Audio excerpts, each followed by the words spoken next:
Boa noite, meus irmãos. Boa noite. Que a paz de Jesus esteja em nossos corações.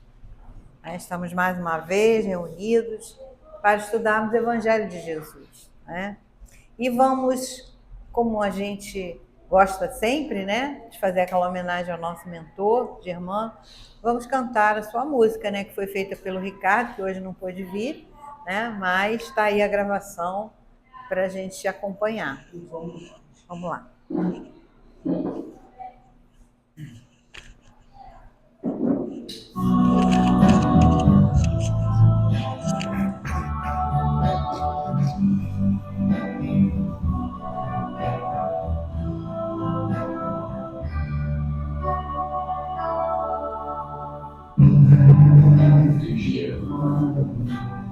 Olhai por nós, dá-nos a bênção do Senhor.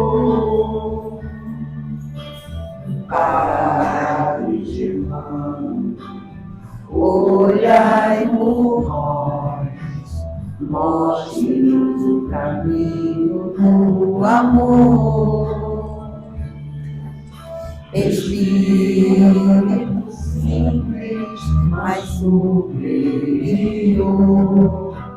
sempre pronto para nos amparar. Espírito vivo e fundamental, Padre, seu amor é imortal. Nosso SEAD é uma dádiva de luz, de caridade, sempre em nome de Jesus. Padre Germano, nosso mentor, fonte de ternura e de amor. Padre Germano, nosso mentor, fonte de ternura e de amor. Oh, oh,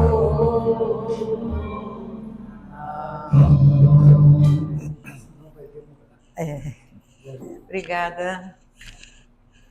Nosso aí, substituto do Ricardo. Obrigada, Giovana. Vamos fazer uma página de abertura. O livro, né, foi escolhido aqui, é o Acaso, e o capítulo também. É o Pão Nosso, né? Aquelas mensagens que a gente tanto ama, né? De Emmanuel, que foi recebida pelo nosso irmãozinho Chico. E tem como título Mais Palestras. De má, né? Não vos enganeis, as más conversações corrompem os bons costumes. Paulo está em Coríntios 1, capítulo 15, versículo 33. A conversação menos digna deixa sempre o traço da inferioridade por onde passou. A atmosfera de desconfiança substitui imediatamente o clima de serenidade. O veneno de investigações doentias espalha-se com rapidez.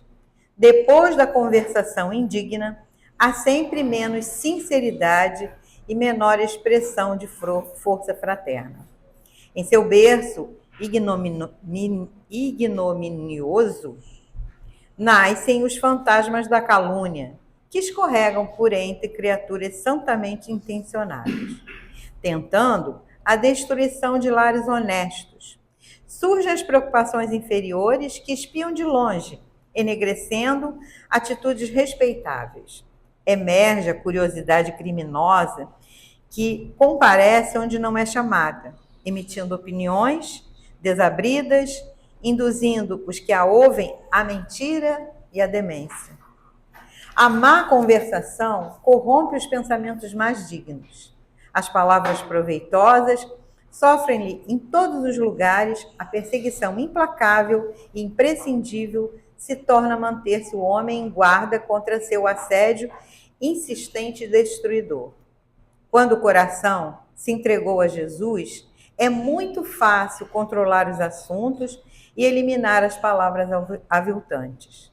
Examina sempre as sugestões verbais que te cercam no caminho diário. Trouxeram-te denúncias más notícias, futilidades, relatórios malsãos da vida alheia? Observa como ages.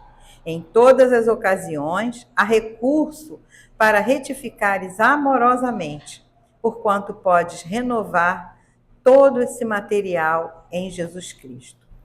Bom, esse lembrete aqui que nós recebemos hoje, né, que veio através da frase de Paulo, né, que não vos enganeis, as más conversações corrompem os bons costumes. E realmente, nós temos que ter muito cuidado com a palavra. Por quê? Né? A gente já aprendi lá em criança que a gente tem 2 ouvidos e uma boca, para a gente ouvir mais do que falar, né? Porque muitas das vezes, ao colocarmos palavras sem pensarmos, às vezes a gente atinge, né, pessoas e a gente se deixa levar, às vezes, pelaquela influência ruim de espíritos que não querem, né, harmonia, querem justamente o contrário. Então temos que ter muito cuidado. E a gente está vendo aí, né, as fake news, né, as falsas notícias que apavoram as pessoas, que deixam angustiadas e às vezes, né, poderiam, às vezes não, sempre poderiam ser evitados se a gente usasse lá os 3 crivos, né, que Sócrates fala para a gente, né, é verdadeiro, é útil, vai fazer o bem, né, mais ou menos isso, que agora eu não me lembro exatamente, mas é isso aí. E às vezes até pode ser até verdade, mas se vai fazer mal ao outro, é melhor a gente calar. E aí tem a sabedoria, né, que Chico disse para a gente, enche a boca d'água. Se a gente não consegue, vamos encher a boca d'água, né, e ficar com ela até passar a vontade de falar, que a palavra é igual a história do travesseiro de pena, né? Joga, o vento leva, vai catar, não consegue mais. Então, vamos ter muito cuidado com o que a gente fala, né? Fica aí a mensagem e vamos agora fazer a nossa prece para iniciarmos o estudo da noite.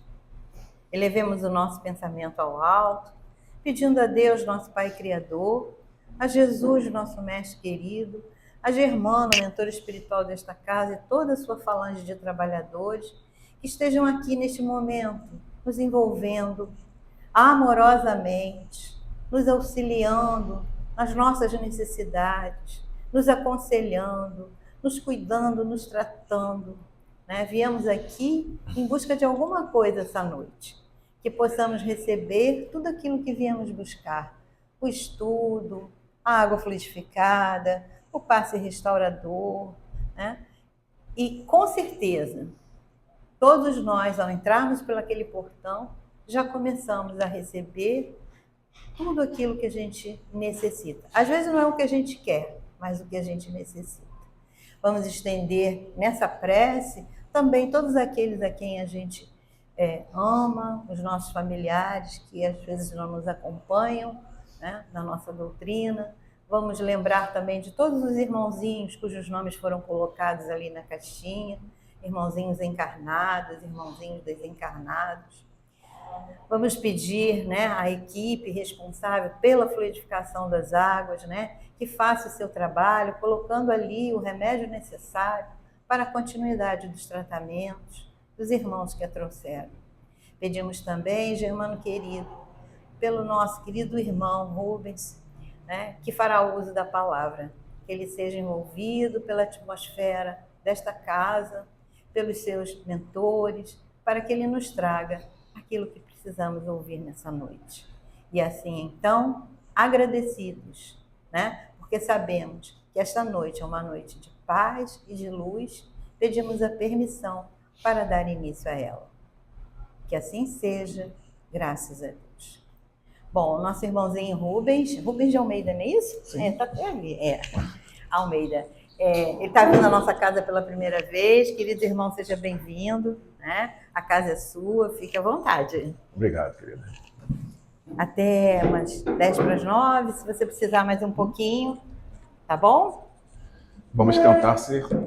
Isso, até às 9 horas ali, se você quiser acompanhar pelo relógio. Boa noite, queridos. Que a paz do nosso Mestre Jesus esteja entre nós nesse momento. É uma grande alegria estar aqui na casa pela primeira vez. Sempre muito bom ter novos amigos, conhecer novos parceiros para a eternidade, essa nossa grande família espiritual, e que possamos nos ver mais e mais vezes, ter esse contato tão amigável, tão agradável. Eu sou Rubens Almeida, trabalhador do Lar Paulo de Tarso, de Copacabana, trabalhador também do CEST, nossa federativa, Conselho Espírita do Estado do Rio de Janeiro, onde trabalho na área de ações estratégicas, coordenando o Projeto Pioneiros, que é a área onde tratamos da história do movimento espírita aqui do nosso estado.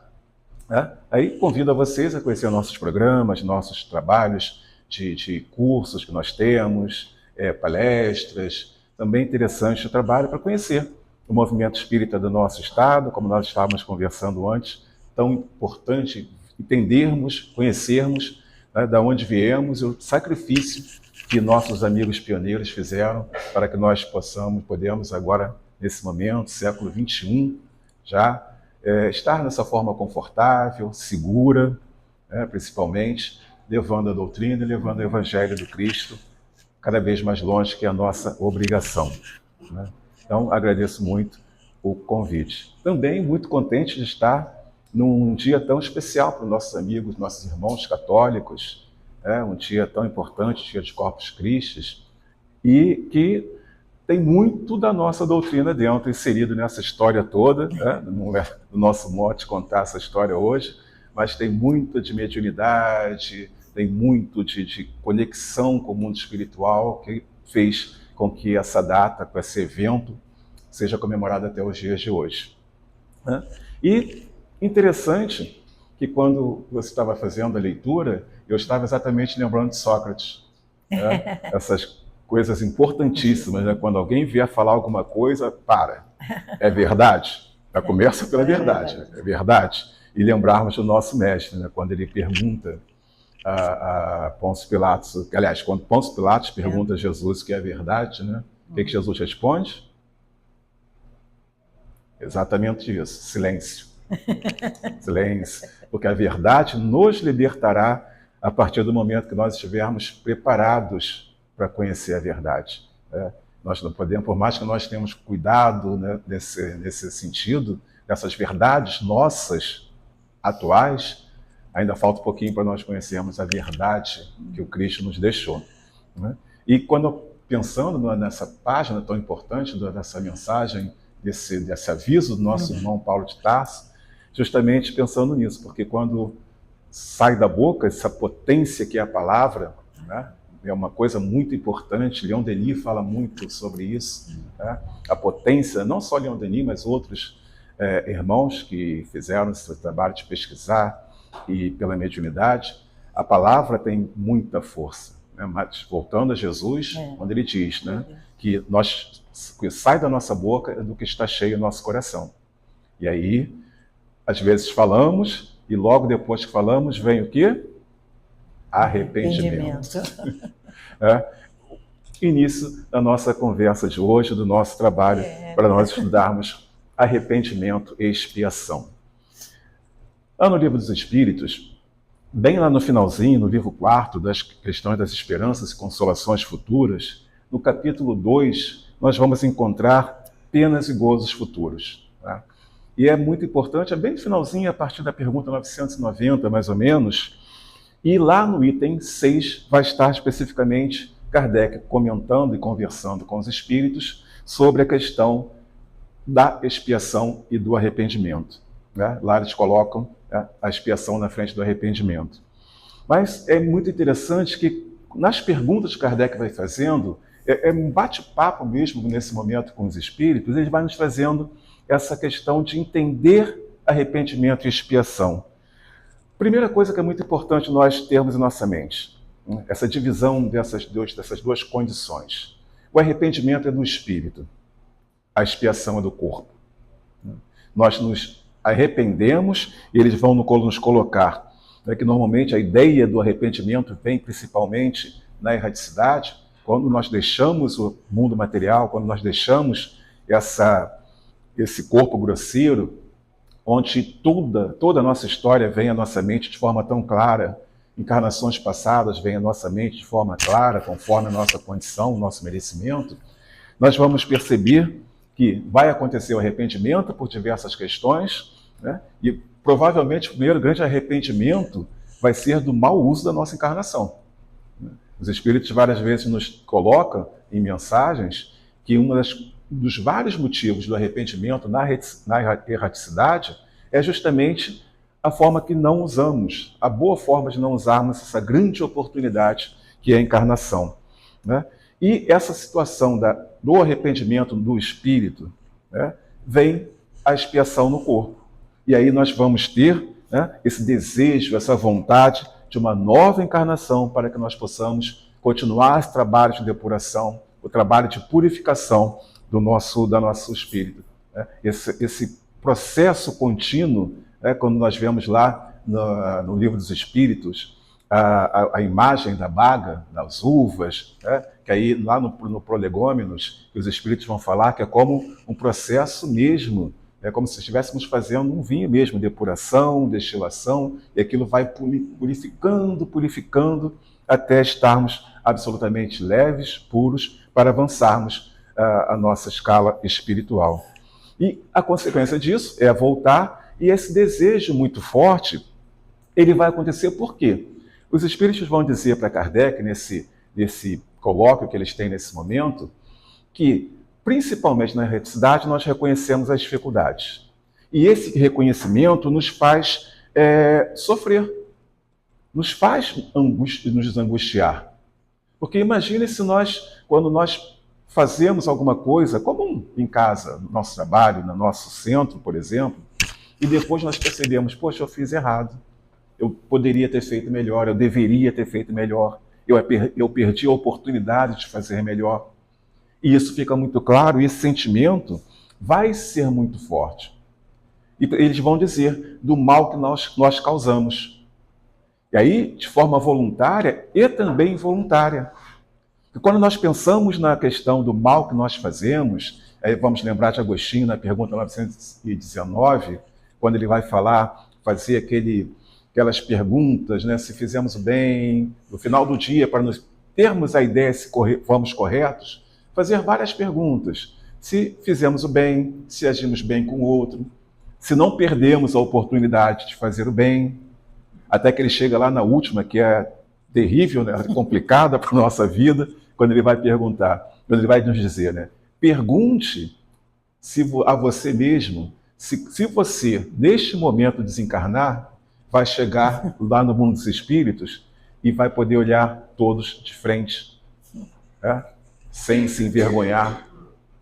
E aí nós vamos ver o quanto a nossa trajetória ainda falta muita coisa para nós termos esse crescimento, termos esse conhecimento. Então, é importante também essa questão da ideia do mal que fazemos, até de forma involuntária. Porque quantas vezes alguém pode estar com alguma dificuldade conosco e nós nem percebermos? Uma palavra mal colocada, por exemplo, né? Iniciamos com a questão da palavra. Às vezes nós podemos falar alguma coisa que para nós é absolutamente natural, absolutamente inócua, mas a pessoa naquele momento, naquela situação, se sentiu ofendida. E a partir daí entra-se num processo que, se não tivermos cuidado, né, vamos ver na literatura espírita histórias que rendem centenas de encarnações até serem resolvidas. Por quê? Às vezes uma coisa muito simples. E assim, voltamos à vida material, pela graça divina, pela graça da ressurreição, da reencarnação, desculpe, para que nós possamos ter esse arrependimento sincero, né? E a partir daí ter esse merecimento e trabalhar, né? Tendo a graça do esquecimento também, não vamos esquecer a grande graça da reencarnação e a segunda grande graça do esquecimento, né? E aí vamos ter essa ideia que nós nunca vamos poder ter essa condição melhor nesse nosso retorno para conseguir conciliar dificuldades que nós tivemos, fazer qualquer tipo de ação nesse sentido, não podemos fazer isso com coisas banais, com facilidades, com caridade vulgar. Não que caridade tenha um problema, qualquer tipo de caridade é importante, mas os Espíritos vão nos deixar bem claro o tipo de caridade. Por isso, Jesus vai dizer sobre o óbolo da viúva. Ele, sentado ali com seus apóstolos e seguidores e discípulos, ele vai ver as pessoas indo ali no óbolo, levando o dinheiro e falando e colocando aquela coisa bem externa que os fariseus, que ele tanto criticava dos fariseus, e chega a viúva, com a sua única moedinha. E ela bota a moeda ali no gasofilácio, essa palavra terrível, e Jesus disse: vejam, esta fez muito mais que todos os outros, porque ela deu tudo o que tinha. Os outros só deram uma parte, os outros só deram o que lhe era conveniente. Então, termos esse cuidado para entender isso. Por isso, no finalzinho desse trecho, onde Kardec tem essa troca com os espíritos, para entender essa questão da expiação do arrependimento, os espíritos dizem a Kardec: de que lhe serve a privação de alguns gozos fúteis e de algumas superfluidades, se o mal que fez a outrem continua o mesmo? De que lhe serve, enfim, humilhar-se diante de Deus, se conserva-se orgulho diante dos homens? E esse trechinho é muito interessante e nós vamos retomar ele mais à frente. O que adianta se o mal que nós fizemos ao outro continua o mesmo? Aí eu queria pegar, para nós aprofundarmos nessa questão, uma historinha que eu vi há um bom tempo atrás, alguma da revista espírita, que é uma história, resumidamente, que são dos apóstolos, com Jesus já tido a sua ascensão.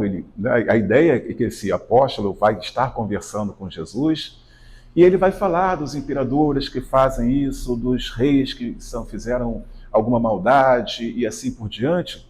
E Jesus vai dar para ele uma resposta muito simples o tempo todo. Todos esses que ele vai falar, mas fulano fez isso, Jesus vai dar uma resposta. Fulano fez aquilo, ele vai dar exatamente a mesma resposta. Aí eu quis trazer essa historinha para o nosso tempo. Porque hoje em dia nós vemos muita iniquidade no mundo.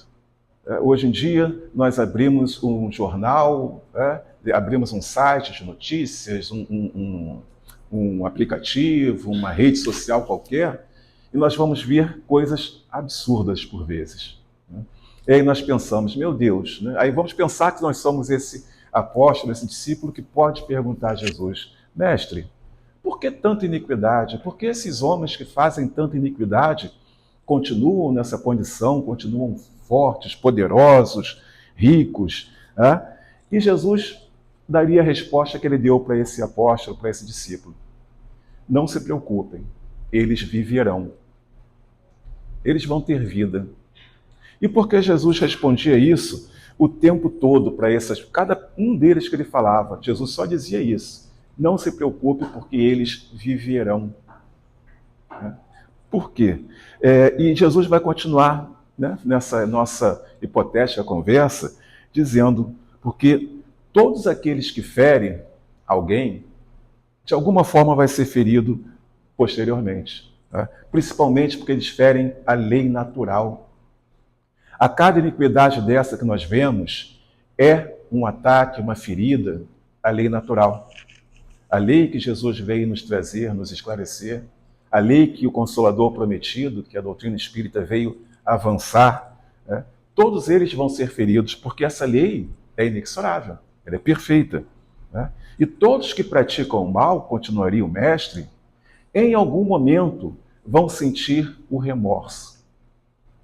Em algum momento, qualquer pessoa que age com a iniquidade que for, pode ser nessa encarnação, daqui a 10 anos, 15 anos, daqui a 1, 2, 3, tantas encarnações, quantas histórias vamos ver de espíritos que continuaram no mal, na iniquidade, fora da lei divina, por encarnações, encarnações, encarnações, até que chega o momento que vai sentir o remorso. Até que chega o momento que alguma coisa dentro deles vai falar mais alto. E o remorso vai lhe dar uma sensação muito ruim. O sentido do que fez, a noção do que fez, vai ser muito difícil. E ele continuaria dizendo que o remorso é suficiente para amargar a vida de qualquer um de nós. Quando esse remorso vem de forma verdadeira, de forma sincera. Não aquela coisa superficial de, nossa, eu fiz alguma coisa errada, puxa, que pena, e segue em frente. Não, o remorso que nos chega a paralisar. O remorso que nos estanca. E a partir daí nós temos essa transformação. E o mestre continuaria dizendo nessa conversa hipotética que nós jamais devemos condená-los, jamais devemos julgá-los. Porque assim como este, todos nós temos as nossas próprias vidas. De uma forma ou de outra, num nível ou no outro, temos as mesmas dificuldades. Né? E todos estes que estão nessa condição que hoje nós reclamamos com muita naturalidade, porque realmente toca o nosso coração ver situações que acontecem no mundo atual, algumas coisas que às vezes é necessário ver 2 vezes para nós acreditarmos que de fato aconteceu, que de fato foi um ato perpetrado contra alguém ou contra alguma coisa, né? Ele terminaria dizendo, não julgue, não condene, né? Porque eles esse mal que fizeram, primeiro eles fizeram contra si mesmos e vão ser, né, punidos de alguma forma dentro das leis naturais, né? Porque a cada vez que essas pessoas, ou qualquer um de nós, quando nós falamos essas pessoas, né, no sentido que essas coisas bárbaras, tá? Mas não que nós também não fazemos coisas que não deveríamos, tá? Logicamente com essa diferenciação enorme, até porque estamos num trabalho já de renovação, já de busca pela nossa evolução, já não nos permitimos mais certas coisas. Então nós temos essa condição. Nós, por mais que essas pessoas se afastem da lei natural, elas de alguma forma elas vão ter que retornar. Elas vão ter que responder a essa justiça. E elas vão ter que responder à justiça divina. E é nesse momento que nós temos que colocar lado a lado justiça divina e justiça humana. 2 coisas absolutamente diferentes. Porque a justiça divina é absolutamente perfeita. Ela é perfeita em todas as condições que nós olharmos. Por isso que quando muitas e muitas vezes nós olhamos essa justiça divina, muitas vezes nós nos queixamos por que Deus comigo? O que eu fiz para merecer? Já não fizemos essa pergunta várias vezes? Antes de ter esse entendimento claro que todos nós estamos sob essa lei natural? A lei humana é muito diferente. A lei humana, ela não tem a perfeição da lei divina. A lei humana está muito distante de tudo que nós possamos entender dessa possibilidade da graça divina. Porque a lei humana não é repleta de graça, como a lei divina. Porque quando nós nos afastamos das leis naturais, todos os nossos atos, tá? Qualquer ato que nós fizermos, ele vai começar uma ação em cadeia. Tá? Alguma coisa que eu faça, e nesse caso tanto no bem quanto nesse afastamento das leis naturais. Tudo tem ação, tem uma reação. Né? Lei de Newton, para quem foi bom de física na escola, lembrar a terceira lei de Newton, toda ação tem uma reação. Toda. E aí quando nós falamos de lei natural, né, e a física nos prova essa lei, é isso, gente, é natural. Tudo que acontece, que nós olhamos, por isso que lá no livro de Gênesis, na Gênesis, tem um capítulo lá inteiro falando sobre a questão dos milagres. Né? Milagres existem? Não. São leis naturais que acontecem que nós não temos capacidade ainda de entender. Então, tudo que acontece que nós fizemos para o bem ou para o mal, ele vai estar dentro dessa justiça. Né? Porque os acontecimentos vão acontecer e nós vamos, caso estivermos nessa situação de não estarmos dentro da lei divina, esses acontecimentos vão causar alguma ação futura que nós precisaremos vivenciar para que nós possamos ter o nosso reajuste. Né? É aquela coisa básica. Vamos pensar na lei divina como uma estrada e nós saímos dela. Em algum momento nós vamos tropeçar, cair, arranhar o joelho, se machucar. Não? Se vocês fazerem essa imagem, o que acontece? Opa, vamos voltar para a estrada aqui, bonitinho, que é mais seguro. A lei divina é isso. A ação que acontece fora dela, por nós sairmos dela, normalmente nos faz retornar. E aí quando nós falamos em lei natural, né? Tantas e tantas vezes nós falamos em lei natural. Na pergunta 614 do Livro dos Espíritos, nós vamos ter Kardec perguntando: o que se deve entender por lei natural? E os Espíritos respondem a Kardec: a lei natural é a lei de Deus, é a única verdadeira para a felicidade do homem. Indica-lhe o que deve fazer ou deixar de fazer, e ele só é infeliz quando dela se afasta. Esse finalzinho é maravilhoso. Nós só somos infelizes quando nos afastamos das leis divinas. Simples assim. Se estamos nas leis divinas, somos felizes. Se não, fora dela, não somos. E aí podemos pensar, nossa, mas eu estou com problema X, problema Y, estou sem emprego, estou me divorciando, não sei, problema que for. Ora, nós estamos no mundo de provas e expiações. Viemos aqui a passeio, viemos aqui para brincar, usufruir das benesses desse mundo maravilhoso, dessas praias e serras tão lindas. Está tudo à nossa disposição, mas viemos aqui para aprender. Viemos aqui porque ainda necessitamos de dor. E aí nós vamos entender essa questão do determinismo, né? E essa questão do mal. Porque lá no Consolador, no livro Consolador, no item 135, né, essa questão, estamos falando tanto de sair da lei divina, e ele vai falar da questão do mal. Né? Quando a gente fala de iniquidade, está pensando em alguém que fez mal. Né? E olha só como Emmanuel nos responde. Aliás, a pergunta é como Emmanuel responde. Se o determinismo divino é do bem, quem criou o mal? E olha a resposta. O determinismo divino se constitui de uma só lei, que é a do amor para a comunidade universal. Todavia, confiando em si mais do que em Deus, o homem transforma sua fragilidade em foco de ações contrárias a essa mesma lei, efetuando desse modo uma intervenção indébita na harmonia divina. Eis o mal. O mal nada mais é do que a nossa arrogância de achar que nós podemos ser senhor de nossas vidas. A ideia de que nós não temos que ter obediência à lei divina. E isso, eu tenho certeza que todos nós vamos pensar aqui. Em algum momento, eu agi assim e eu vi que realmente não funciona. Né?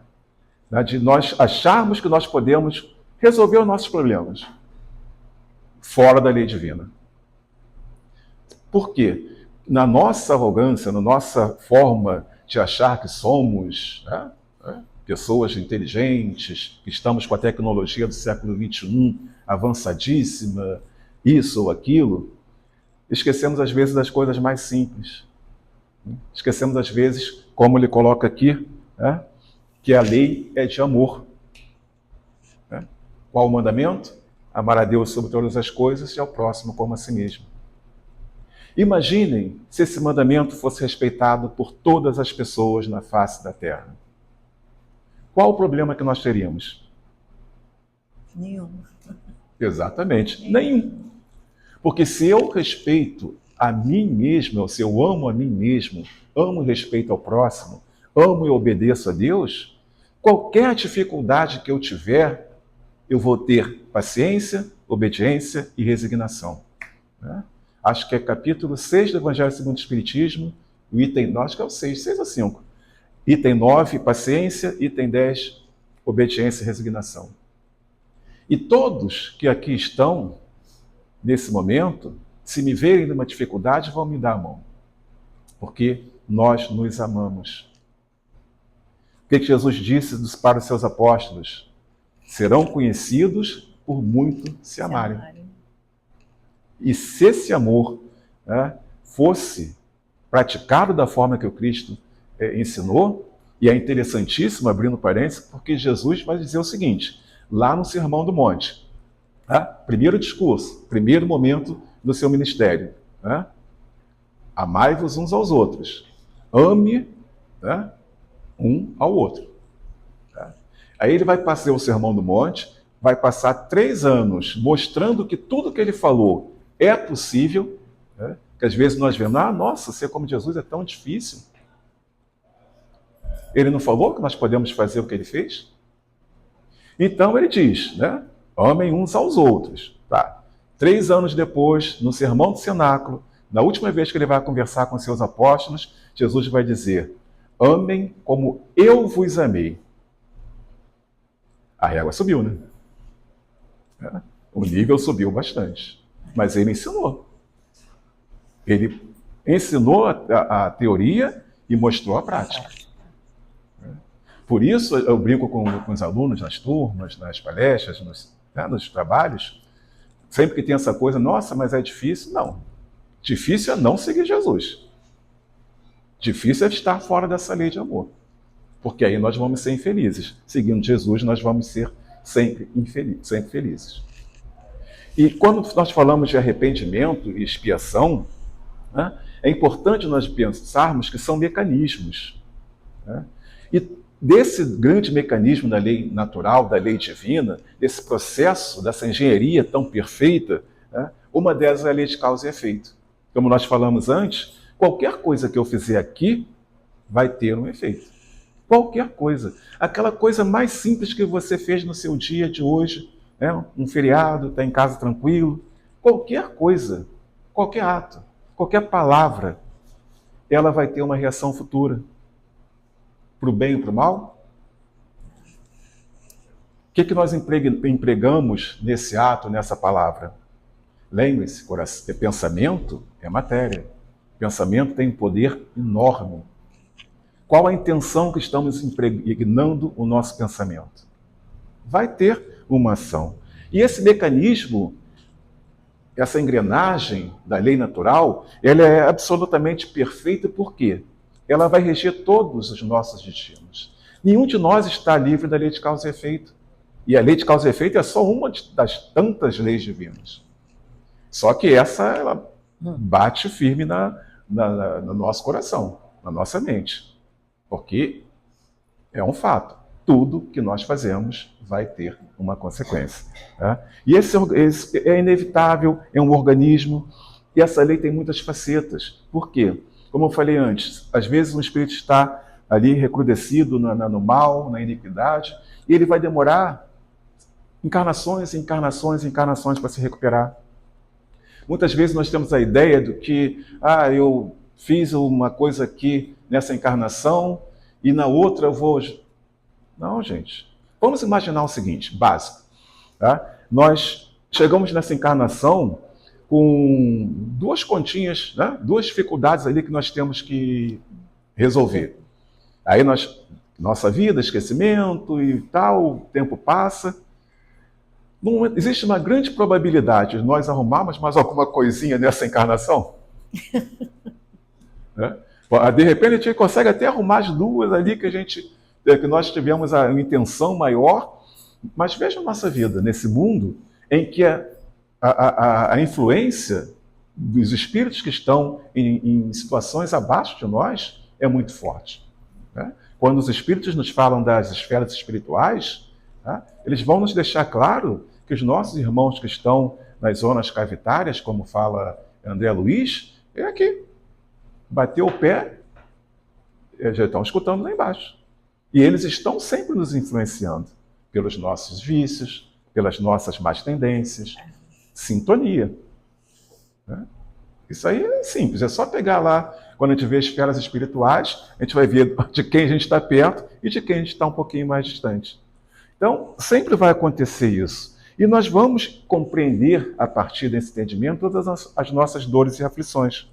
Né? A partir desse conhecimento das dores e aflições, nós vamos ter a ideia de buscar novos rumos, como eu coloquei. Né? Saímos da estrada da lei divina, vamos tropeçar, né? Uma estrada pedregosa, espinhosa, vamos retornar para esse caminho da lei divina. Né? E aí vem essa questão de todo esse mecanismo, né, que nós estamos fazendo hoje.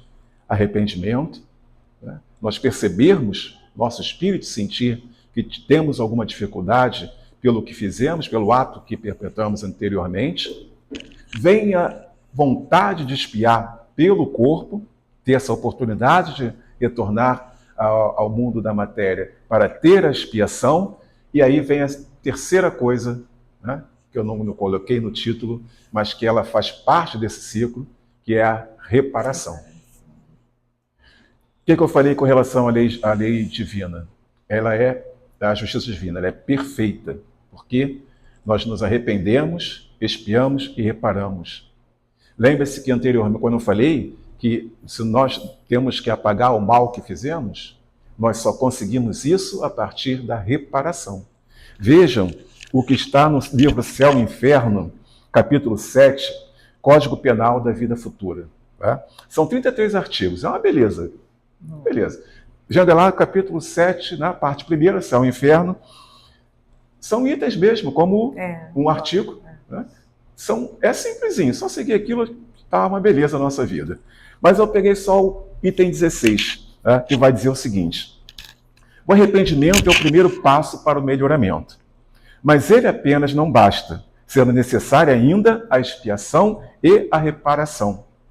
Arrependimento, expiação e reparação são as três condições necessárias para apagar os traços de uma falta e as suas consequências. O arrependimento suaviza as dores da expiação, porque desperta a esperança e prepara a reabilitação. Mas somente a reparação pode anular o efeito e destruir a causa. O perdão seria uma graça e não uma anulação de falta. Né? É maravilhoso esse código, né? Que aí nós temos a diretriz, mas ficamos vendo, né? Tem que trabalhar. Né? E aí nós vemos aqui, é necessário essa reparação. Muito importante essa reparação. E aqui, né, a gente vê tudo que a doutrina espírita nos traz, o entendimento desses três mecanismos. O sentimento da reparação, a ação na expiação e, principalmente, o ato de reparação. Que só a reparação vai nos trazer, eliminando a causa. Se elimina a causa, elimina o efeito, acaba o sofrimento, acaba a dor. Né? Por isso que eu falo, a justiça divina é perfeita. Porque fecha-se um ciclo. Né? E aí a justiça do homem. Né? O que nós vimos durante anos, ultimamente, no nosso país? Alguma dessas figuras que foram pegas em tantos e tantos delitos, alguém viu arrependimento nos olhares? Alguém viu eles expiarem? Se não arrependeu, não expiou, não repara, certo? Uhum. Onde está a justiça? O que se faz na justiça humana que de fato fecha um ciclo? Uma coisa que nós vemos tantas vezes, uma pessoa perde a vida, uma mãe sofrendo, né? Aí vem a justiça, aquela questão de vingança, de justiça. Normalmente, quando nós vemos as pessoas gritando por justiça, eu quero justiça, elas estão iradas, elas estão, sabe, muito com o coração amargurado, elas não querem justiça? Não. Eles querem vingança. E vingança não é justiça. Porque não tem reparação. Alguém vai trazer uma vida de volta? Não tem. E aí nós vamos ver o quanto é importante, né, a graça que nós temos pela doutrina espírita, que falamos nessa base o tempo todo, e no Evangelho de Jesus. O quanto é importante termos essa condição para nos reaproximar de Deus. Lembrem-se, saímos da lei divina, sofremos, e nós temos o Evangelho e a doutrina para nos fazer entender que precisamos retornar a Deus, ser obediente a essa lei, né? E tirar de todos nós a ideia de justiça, a ideia de injustiça, melhor dizendo, a que nós achamos que sofremos. Porque a partir do nosso olhar, não é a partir do olhar da natureza, da lei natural, é da nossa ideia que temos de justiça. Né? Por quê? Deus é soberanamente justo e bom. Se Deus é soberanamente justo e bom, Ele vai ter, de alguma maneira, uma ação que vai ser injusta a nós? Ele vai escolher quem sofre ou quem não sofre? Muito pelo contrário. Se nós agirmos dessa forma, nós vamos ter revolta. Nós vamos ter a ideia do orgulho.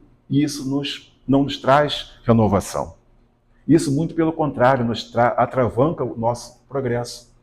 Porque se eu estou irado, se eu quero vingança, se eu estou numa situação em que nós estamos revoltados, como é que está nosso pensamento? Como é que está nosso olhar para essa lei divina perfeita? Nosso olhar está na justiça do homem, imperfeita. A ação vai ser imperfeita, as consequências vão ser imperfeitas, e vejam o desdobramento que isso vai dando. Só lembrarmos, né, antigamente, né, foi muito colocado em cordéis, em músicas, né, no Nordeste principalmente, aquela coisa do sangue, né, matava-se um de uma família, o outro lá matava o outro da outra. Tinha uma cidade, se eu não me engano, acho que é a cidade de Exu, no Nordeste, que antigamente foram anos e anos e anos e anos, eram duas famílias na cidade, basicamente, os donos da cidade, anos essa troca. Matou um, ia lá, matava o outro da outra família, e assim por diante. Aonde vai isso? Até onde nós podemos levar com isso? Então, nós temos que ser, quando pensarmos nisso, esses bem-aventurados que Jesus colocou. Né? Bem-aventurados os pobres de espírito. Porque nós temos a humildade de compreender que a Boa Nova veio para a nossa transformação. A liberdade que Jesus trouxe fora para a liberdade do nosso espírito, não a liberdade do corpo, como aquele povo queria na época, subjugado pelo Império Romano. O que Jesus veio nos trazer é humildade, serenidade, mansidão, a busca pela justiça, mas a justiça divina. Jesus veio nos trazer, né, esse caminho para o reino dos céus, como diz em Mateus, como fala Mateus, né? Reino dos céus. Esse local que com certeza não está demarcado, porque ele está dentro de cada um de nós. Ele está aqui nesse momento. Basta cada um procurar esse caminho. E aí nós vamos ter formas muito mais tranquilas de alcançar essa condição de paz interior. Nossos corações e mentes estarem em paz. Né? Porque quando nós somos esses bem-aventurados, nós temos condições de fazer com que essas tribulações seja motivo de felicidade.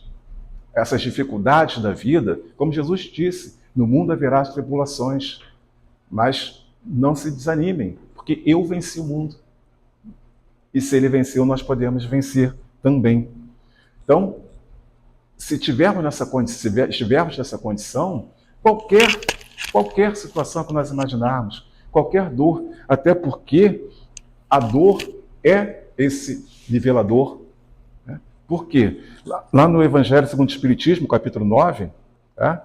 No item paciência, eu lembrei que eu escrevi aqui e lembrei do capítulo 9, os Espíritos vão dizer, Kardec vai colocar, a dor é uma bênção que Deus envia aos eleitos. Não vos aflijais, pois quando sofrerdes, antes bendizei de Deus onipotente, que pela dor nesse mundo vos marcou para a glória do céu. E mais à frente vai dizer que nos nivela a todos. Todos sentem dor. O rico, o pobre, o preto, o branco, todos. O homem e a mulher. E é interessante porque o quanto o arrependimento é importante. Lembrem-se, João Batista passou todo o seu tempo preparando a chegada do Cristo, gritando no deserto, em alto e bom som, arrependei-vos, pois o reino dos céus está próximo. João, o Elias, que veio, o que Elias fazia tantos anos, centenas de anos antes? Gritava aos quatro ventos, arrependei-vos. Sabem qual a primeira frase de Jesus quando ele começa seu ministério? Jesus vai se batizar com João, dali ele vai passar 40 dias no deserto, com aquela relação ali com o demônio, né? Aquela coisa das tentações. E quando ele sai das tentações, ele começa já pegar seus primeiros apóstolos. E o primeiro registro da palavra de Jesus em seu ministério é: arrependei-vos, pois o reino dos céus está próximo. Arrependimento é extremamente importante para nós compreendermos que precisamos voltar, retornar ao caminho, à estrada que nos leva ao reino dos céus. Sempre pensar dessa forma. Se Elias pede para nos arrependermos, ele vem em João diz para nos arrependermos. E a primeira frase de Jesus no ministério é: arrependei-vos. Vejam a importância do arrependimento, como o Livro dos Espíritos vem trazer posteriormente. Porque esse arrependimento expande o nosso conhecimento, nossa mente. Ele nos liberta, ele nos traz um incômodo que vai nos fazer mudar. Alguém muda se não estiver incomodado? Não. A gente só muda quando tem alguma coisa para nos incomodar. Aí vem a questão da renovação, a evolução, do nosso desenvolvimento e a nossa libertação. Só a partir do arrependimento. E é esse mecanismo de peso e contrapeso, que nós conhecemos como misericórdia divina. Temos a dor, mas a misericórdia divina está ali para nós termos esse peso e contrapeso. E já chegando no horário, para nós terminarmos, uma coisa, permitir só mais um trechinho que temos aqui. Fique à vontade. No livro Perante Deus, é bem interessante porque quando a gente fala da questão da justiça divina, de fazer o bem, quando nós nos arrependemos, esse ciclo até a reparação é o ato, são as ações de fazer o bem. E eu gosto muito, muito desse trechinho, que está em vários livros. Eu peguei que está Perante Jesus, no item 25, que é chamado de remuneração espiritual. A questão de como nós estamos lidando, como nós estamos fazendo a nossa vida. E aí vai ver só o finalzinho, tá? O seguinte: toda vez que a justiça divina nos procura no endereço exato para a execução das sentenças, lembre-se, ação em reação. Que lavramos contra nós próprios, segundo a lei de causa e efeito, se nos encontra em serviço ao próximo, quer dizer, no bem, manda a divina misericórdia que a execução seja suspensa por tempo indeterminado.